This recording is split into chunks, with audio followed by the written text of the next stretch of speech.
Welcome to the Evo Thrill of Riding channel, and with me today I have two all-new Bajaj Pulsars. Well, okay, they are not all new, and as you can see, this design looks pretty familiar to the NSs that you already know and probably love. But Bajaj has given both bikes a bunch of changes for 2023 to make them more relevant right now. And with me I have the NS200 and the NS160. Wait a second, did I get that right? Is this the NS200? Is this the NS160? Yes, I did get it right. But the reason for all of this confusion is because with this update, yes, the NS200 has also gotten a few major changes, but the more significant comprehensive changes are on the NS160. And now, at least on the design front, it's that much more difficult to tell them apart, and the changes are very few on the visual front. So, has Bajaj done enough to keep these bikes relevant even in 2023? Because if you do remember and take a look back in the history books, this NS200, this same design, has been going on for the last 10 years, a little over 10 years in fact. So have they managed to keep these bikes relevant? And should you be considering one, considering that the Pulsar lineup consists of 11 different bikes right now? That is exactly what we're going to be unpacking in this video, so let's get started.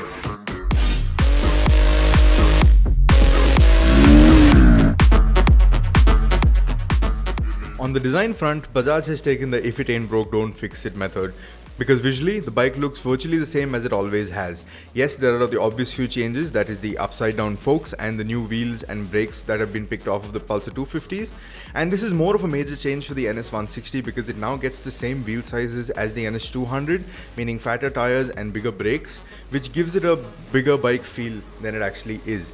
Apart from that, you have two new color schemes, ebony black and a pearl white color combination, which is the same for both the NS160 and the NS200.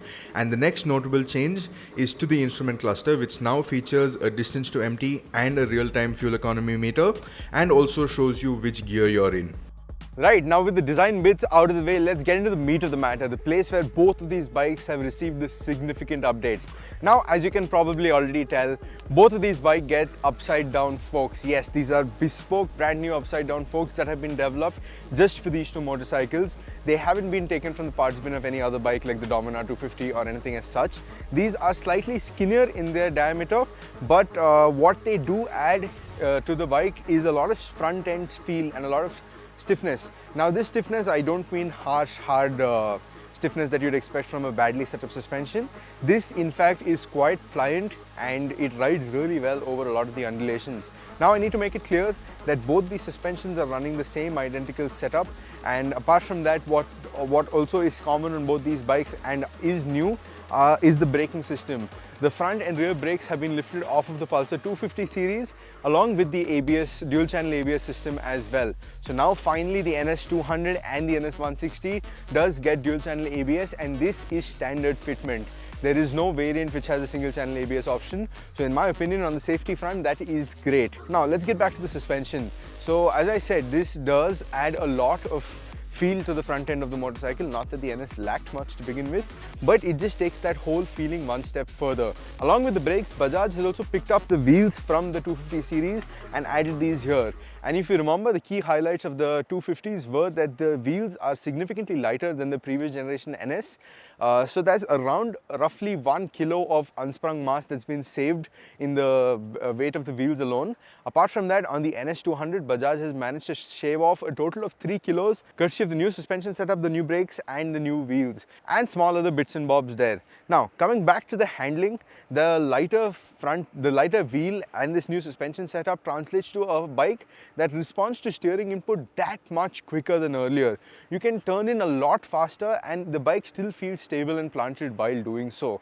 Now, most of my feelings for chassis hold true for both of these bikes because again, the wheels, the brakes, the tires, the suspension, they are all identical. They are identical in their diameters, they are identical in their numbers, and they're also identical in the way they have been tuned.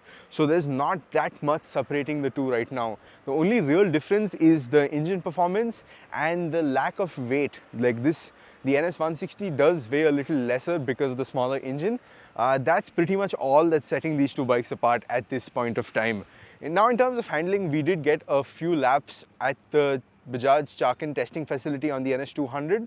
Over there, I did feel like the rear suspension was a little too soft, and the ideal fix for that would be to bump up the preload a little.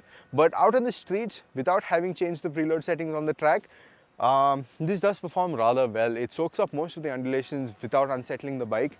I even tried jumping a few speed breakers because of the whole new ADV trend. That's what people do these days. And the bike took the landing very calmly. It was composed the way it landed. It didn't unsettle the bike, even when I did get quite a bit of air time. So that is reassuring. So that's about it on the handling front. In terms of the braking performance, now these are the same Grimeca calipers and the same disc dimensions right off of the Pulsar 250 series, and initial braking feedback is solid. It's got sharp bite, but I would have liked a bit more progression, a bit more modulation after the fact.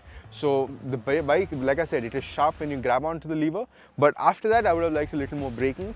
And the ABS system feels a tad bit intrusive, nothing to worry about. A little less intrusion from the ABS system would have made this bike just that much more fun in the corners.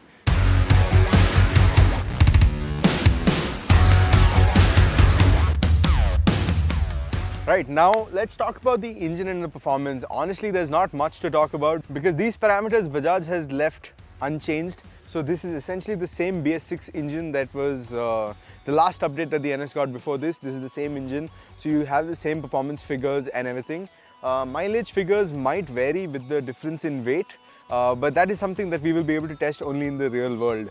Now, talking about the performance in itself, the NS160 and the NS200, they have always been the proper top-end performance-oriented motorcycles in the lineup, and now especially after you have all the new Pulsars, that is the N250, the F250, then you have the P160, the N160, all of those bikes, they really shone a light on what Bajaj is capable of in terms of refinement, in terms of tractability, because those bikes, you can really leave it in one gear and ride it all day long without having to change gears.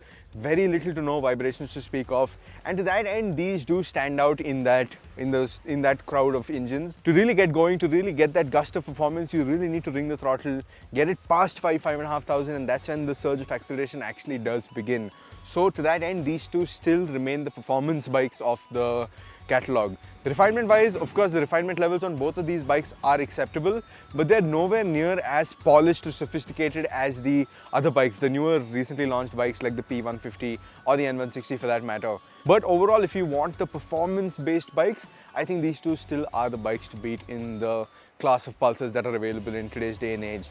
One update that Bajaj has made, however, in the engine is the fact that this is now OBD2 compliant. So it won't be OBD2 compliant off the factory floor. The hardware is present, but Bajaj said that they will have to do a software flash to get that enabled. And since in this whole emissions thing, the OBD2 thing is not so strict that the companies won't be able to sell bikes if their bikes aren't OBD compliant, Bajaj hasn't done that just yet. But like I said, the hardware is present, but the software will be updated a little later. In terms of flex fuel capability, this is not E20 capable just yet, but Bajaj is working on that as well, is what they are telling us.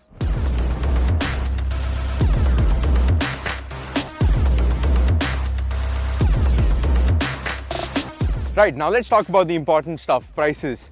Ex-showroom prices for the NS160 2023 model start at rupees 1.34 lakh, that is up from rupees 1.25 lakh. And prices for the NS200 start at 1.47 lakh, that is up from roughly 1.4 lakh. So that's a 7,000 and a 9,000 rupee price hike. For that, you're getting better suspension, upside down forks, better brakes, dual channel ABS as standard. There's no single channel ABS option anymore, so that's a good thing. And in the case of the NS160 especially, you're getting bigger wheels, bigger tires, and the styling and look that is much closer to the NS200 now. And for a 160 buyer, that aspirational feeling of having a bike that looks so close to a 200 is a great feeling to have. Talking about relevance in today's day and age, yes, Bajaj has done a fair bit to get these bikes closer and to push that performance envelope a little further, and they have succeeded to that end. The bikes are more agile, sharper, the brakes feel nice to an extent, and the ride quality, everything does fit in and tie in pretty well. But in terms of relevance in today's day and age, there are a few things that I feel Bajaj has missed out on.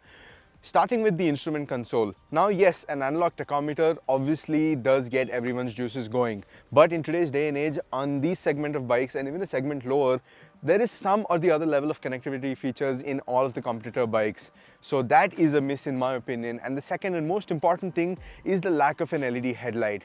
That is something I genuinely feel that Bajaj should have worked into this update, but maybe we can hope for that in the next update. Now, in terms of sheer relevance in today's day and age, yes, if you do love the look of this bike and you're a die-hard fan of this NS silhouette and you feel that this design is evergreen, then surely go ahead. These bikes will keep you happy for a long time to come. But as to whether this does make sense over its competition, that I can answer confidently only after doing an A-B comparison with their primary rivals. And in the case of the NS160, that is the TVS Apache RTR 160 4V, and in the case of the NS200, that would be the TVS Apache RTR 200 4V. So is that a comparison you would be interested in watching? Do let me know in the comment section down below. And thanks for watching.